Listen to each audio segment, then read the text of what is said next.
नमस्कार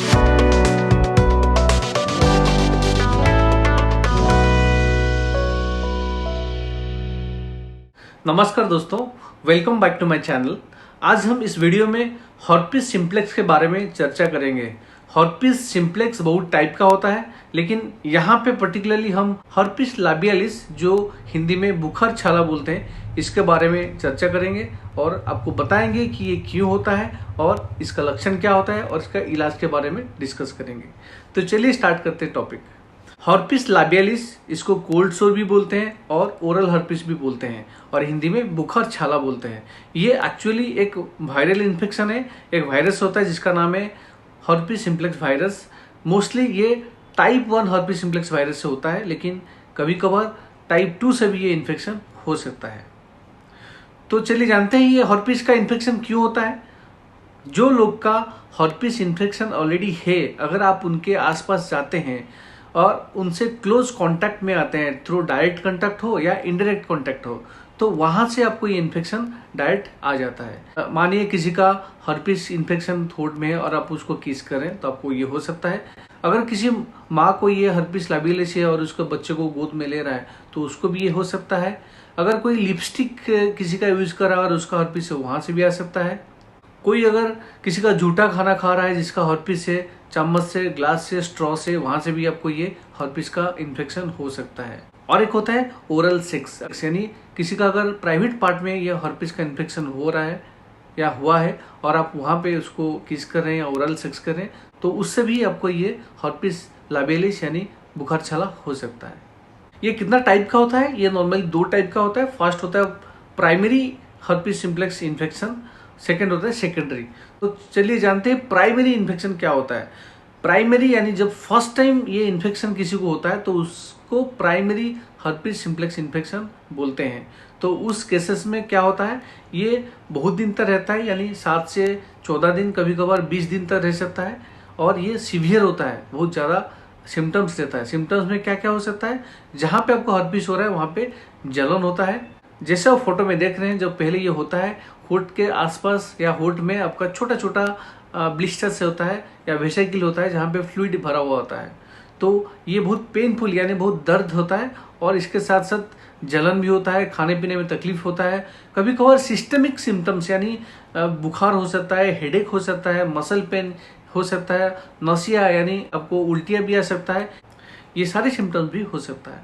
जब ये पहले स्टार्ट होता है, फर्स्ट एक होता है प्रोडर्मल सिम्टम्स, यानी पेशेंट को पता चलता है या अंदर से थोड़ा बहुत फीलिंग्स आता है कि यहाँ पे कुछ होने वाला है। यानी जो जगह में ये इन्फेक्शन पहले स्टार्ट होता है वहाँ पे वो जगह में खुजली होता है, नहीं तो पेन होता है, टिंगलिंग यानी मीठी दर्द होता है। उसके बाद वहाँ पे जगह रेड होता है, लाल हो जाता है। उसके बाद वहाँ पे छोटा छोटा दाना दाना ऐसे बम्स निकलता है और वहाँ पे फ्लूइड यानी पानी जमने लगता है। और वो कुछ दिन के बाद यानी 5-7 दिन के बाद वो जो वेसिकल है, ब्लिस्टर जो फूट जाता है यानी टूट जाता है। वहाँ पे घाव, छोटा छोटा सुपरफिशियल अल्सर घाव होता है और ये घाव कुछ दिन के बाद सूख के स्काब हो जाता है और वहाँ पे कभी कभार नॉर्मल स्किन आ जाता है और कभी कभार वो एरिया वाइट यानी सफ़ेद हो जाता है। ये नॉर्मली किन लोग को होता है?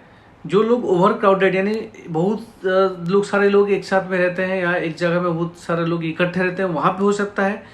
और जो लोग का हाइजीन यानी पर्सनल क्लीननेस ज़्यादा नहीं है, वो लोग साफ सुथरा नहीं रहते हैं, उनको हो सकता है। किसी का इम्यूनिटी पावर अगर कम है, बॉडी का पावर कम है, तो उनको हो सकता है। और ये स्टडी किया गया है, माना गया है कि लाइफ टाइम में 1-2 बार सबको ये हर्पिस का इन्फेक्शन होता है। जब प्राइमरी हर्पिस इन्फेक्शन होता है, अगर कोई ट्रीटमेंट लेता है, डॉक्टर जब दवाई देते हैं ये 5-7 दिन में ठीक हो जाता है। अगर कोई दवाई नहीं भी करता है, कभी कभार ये अपने आप ठीक हो जाता है और उसके साथ ये जो वायरस है जड़ से बाहर नहीं निकलता है, बॉडी के अंदर अपने जो नर्व फाइबर है, गांग्लिया बोलते हैं, वहाँ पे जाके ये स्टोर हो जाता है।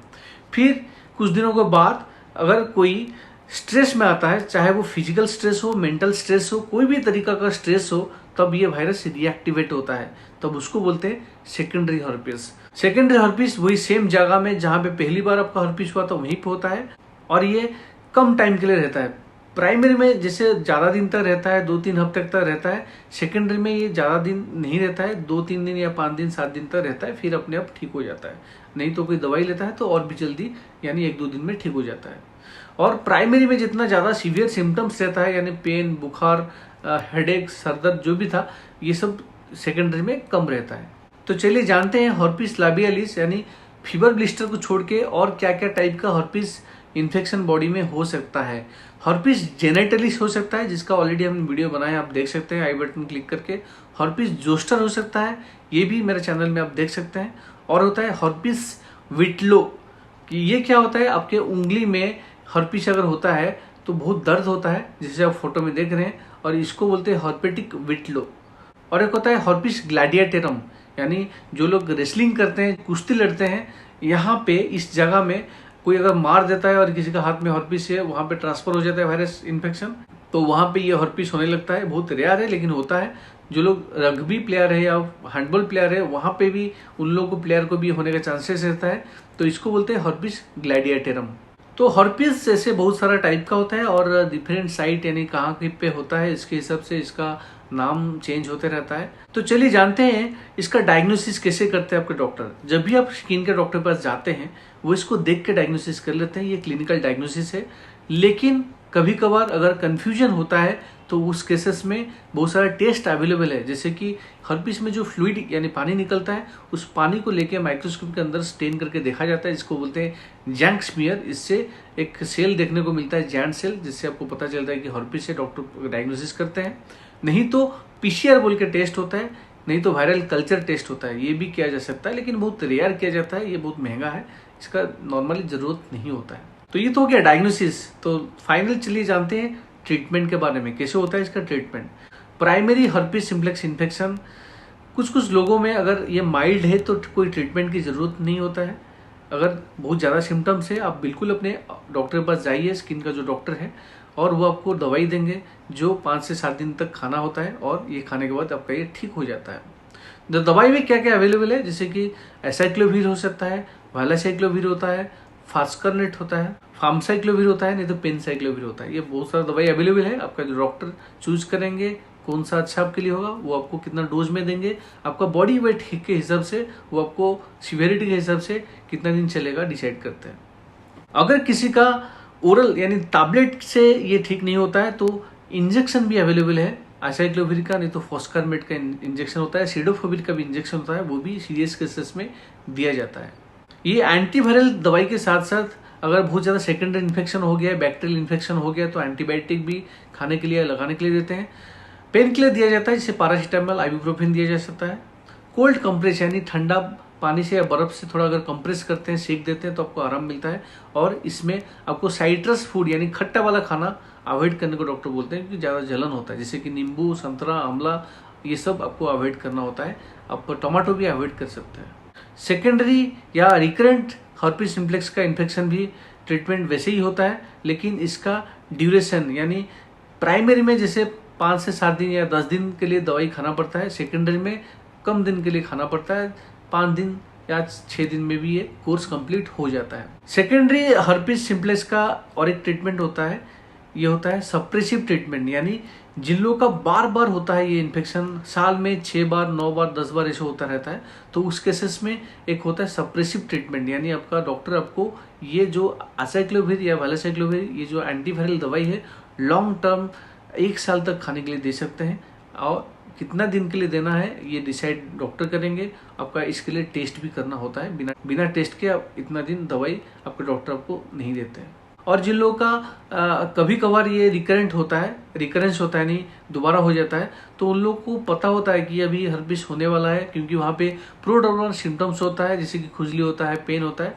तो उस केसेस में डॉक्टर बोलते हैं कि आपका ये एंटीवायरल टैबलेट जब भी आपको लगता है कि होने वाला है तुरंत स्टार्ट कर दीजिए, तो ये आपका सिम्टम्स नहीं रहेगा, आपका ये दर्द नहीं रहेगा, 2-3 दिन में, 4 दिन में ये ठीक हो जाएगा। क्या इसका कोई प्रिवेंशन है? हाँ, प्रिवेंशन है। यही है कि आप हाइजीन मेंटेन करिए, क्राउडेड प्लेसेस में थोड़ा अवॉइड करिए, और जिसका हर्पिस है, आप जान रहे हैं कि इसका हर्पिस है, उसके आसपास मत जाइए। और अगर कोई किसी अननोन लोग से सेक्स करते हैं तो बिल्कुल प्रोटेक्शन लीजिए। अगर आपको पता है कि आपका पार्टनर का हर्पिस जेनेटलिस है तो उस टाइम में सेक्स अवॉइड करिए, अगर करते हैं तो बिल्कुल प्रोटेक्शन यूज करिए। तो ये था डिटेल्स में हर्पिस के बारे में, हर्पिस सिम्प्लेक्स के बारे में। उम्मीद है आपको ये टॉपिक अच्छा लगा है और आपको कुछ नया सीखने को मिला है। अगर आपको ऐसा टॉपिक अच्छा लगता है मेरे यूट्यूब चैनल को सब्सक्राइब करिए और इसको दूसरे के साथ शेयर करिए। अगर आपको और कोई टॉपिक के बारे में जानना है तो यहाँ पे कमेंट करिए, हम आपको ये वीडियो बना के देंगे। तो अभी विदा लेते हैं, फिर मिलेंगे कोई दूसरा टॉपिक के साथ। नमस्ते, जय हिंद।